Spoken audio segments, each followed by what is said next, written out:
Dear students, wish you a very good day. Today we are going to start the third chapter of Vistas class 12, A Journey to the End of the Earth by Doshi. Tishani Doshi is a writer and a dancer born to Welsh and Gujarati parents. She was born in Madras, India in 1975. She studied business administration and communications at Queen's College Charlotte, North Carolina, and gained a master's degree in the writing seminars at Johns Hopkins University, Baltimore. She moved to London in 1990. In 2001, she returned to India, where she became a dancer with the choreographer Chandralekha. She also works as a freelance journalist, contributing to various newspapers such as The Guardian, the International Herald Tribune, the New Indian Express, and The National. She has published 6 books of poetry and fiction. Her essays, poems, and short stories have been widely anthologized. Journey to the End of the Earth is a travelogue. The narrator gives an account of her journey to Antarctica under the program Students on Ice by Geoff Green. The journey to Antarctica commences on a Russian vessel, Academic Shokalsky. Geoff Green is the one who takes interest in taking students on educational trips. Under this program, high school students are taken to the ends of the world and provided inspiring educational opportunities which will help them to encourage in developing the new understanding and respect for our planet. It provides the students an ample opportunity to understand how global temperature can be a big threat to human existence. It inculcates a new understanding in them. Geoff Green thinks that high school students are the future policymakers. He offers the future generations a life changing experience at an age when they are ready to absorb, learn, and most importantly, act and can help in saving the earth from ecological dangers and the effects of global warming. The narrator says if one wants to understand the Earth's past, present, and future, Antarctica is the best place to go. The study of this region is helpful to us because the world's geological history is trapped in Antarctica. She also wishes happy journey to everyone. Now the chapter starts. The author started her journey in a Russian research vessel, Academic Shokalsky, bound for Antarctica, which is the coldest, driest, windiest continent in the world. Her journey began 13.09 degrees north of the equator in Madras and involved crossing 9 time zones, 6 checkpoints, 3 bodies of water, and 3 ecospheres. She traveled over 100 hours in combination of car, aeroplane, and ship before she set foot on the Antarctic continent. She traveled up to the Antarctic Circle at 65.55 degrees south of the equator. Thus, she traveled quite close to the South Pole. She rightly calls it a journey to the end of the earth. When she faced Antarctica expansive white landscape and uninterrupted blue horizon, she felt relief. Immediately she was filled with wonder, seeing its immensity, its magnitude, and its isolation, loneliness. She wondered how there could have been a time when India and Antarctica were part of the same landmass.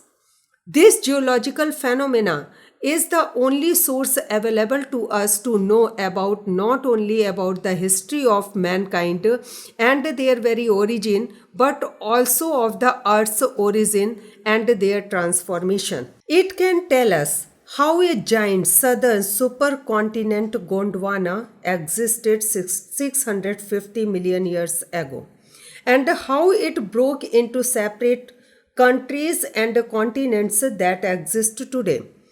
It was centered roughly around the present day Antarctica. The climate was more warmer then. There were a variety of flora and fauna. Humans had not arrived on the global scene, yet Gondwana thrived for 500 million years. Then came the time when the dinosaurs were wiped out and the age of mammals began. At that time, the land mass was forced to separate into countries, shaping the globe much as we know it today. Talking about Antarctica, the author further tells Antarctica is the only place on the earth where no human population ever existed. That's why the place holds all the geological records of the planet safe, untouched, and undistorted. It has quite a simple ecosystem devoid of vast biodiversity and activity of various creatures that distort the old traces left by the time itself. Here we see the fact that the earth has changed her form in past and has given birth to new countries, mountain ranges and continents in due course of time. The sloth movement of Gondwana has made unbelievable changes. Life on the earth has seen many phases of evolution, extinction, and re evolution. It is to understand the significance of Cordilleran faults and Precambrian granite shields, ozone, and carbon. When you think about all that can happen in a million years, it is pretty mind boggling. You will get to know how India was pushing northwards against Asia to buckle its crust and form Himalayas. You will also get to know how South America drifted off to join North America. As a result, there was opening up of Drake Passage. You should know about the Drake Passage.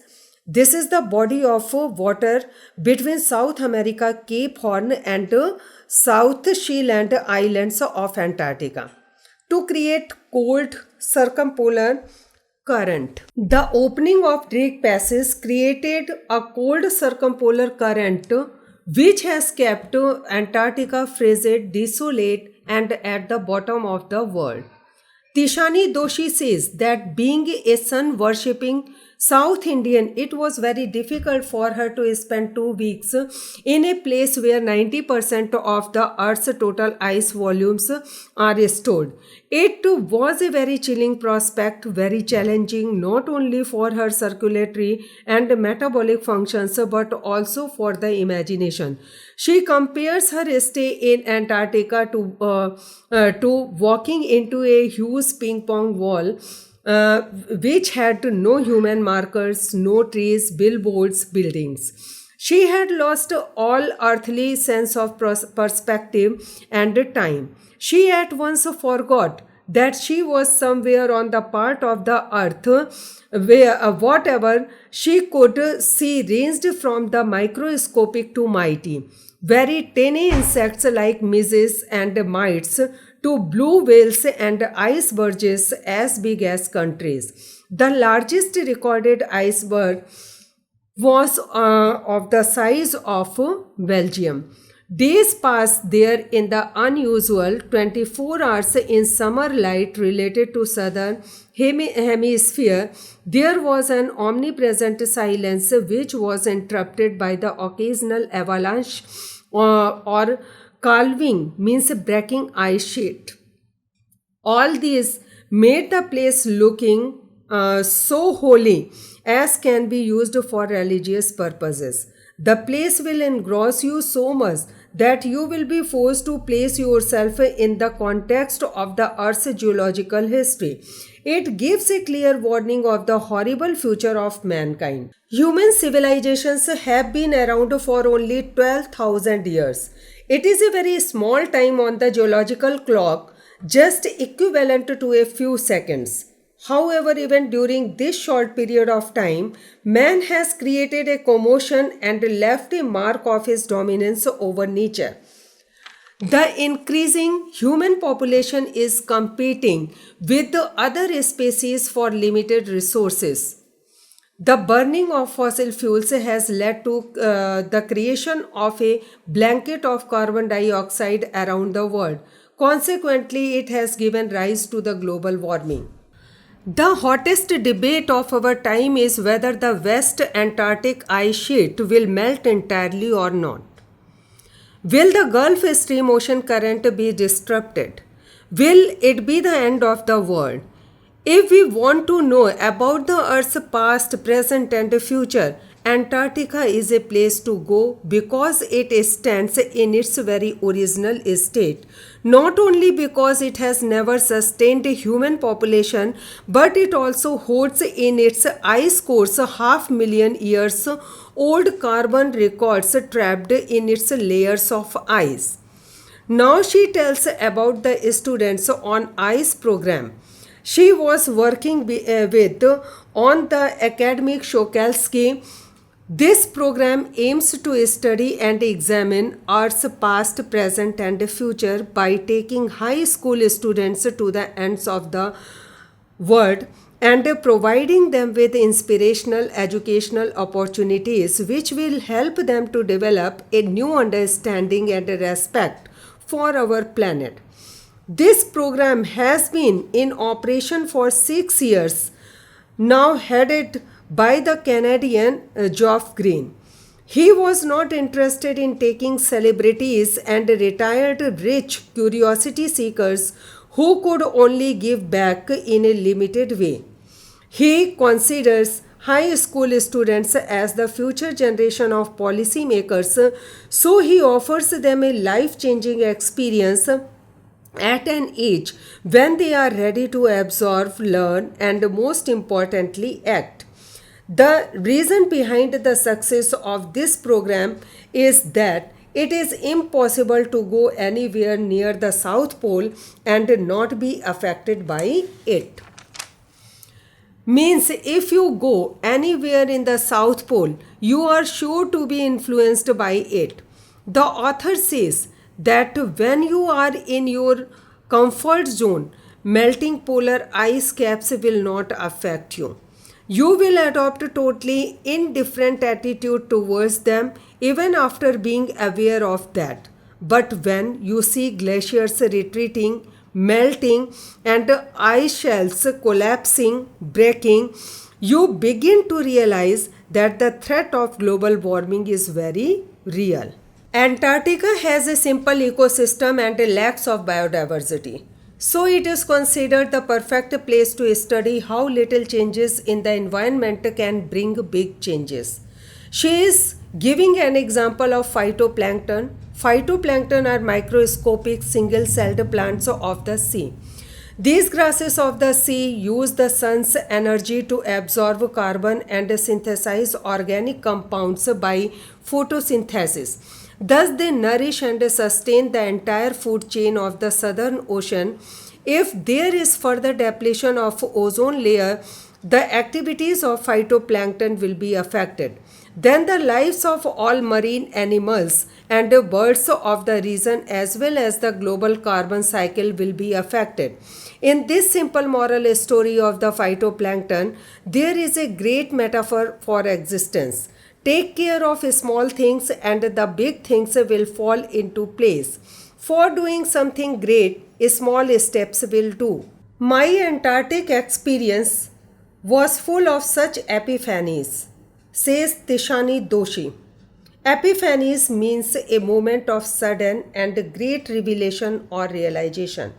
But she admits the best one occurred very close to the Antarctic Circle at 65.55 degrees south. The academic Shokalski had managed to wedge herself into the thick white stretch of ice between the peninsula and the tadpole island, which was preventing them from going any further.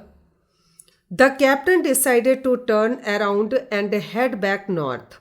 But before heading back to north, they were all instructed to climb down the gangplank and walk on the ocean. They were 52 members in crew. They disembarked the ship equipped with everything they needed in Gore-Tex Gore-Tex is a synthetic waterproof fabric permeable to air and water vapor used in outdoor and sports clothing. Now they were walking on complete whiteness that seemed to spread out forever. There was a meter thick ice pack under their feet, and underneath that 180 meters of living, breaking salt water. In the periphery means in the outer limit of that area, crab eater seals were stretching and sunning themselves on a sheet of floating ice.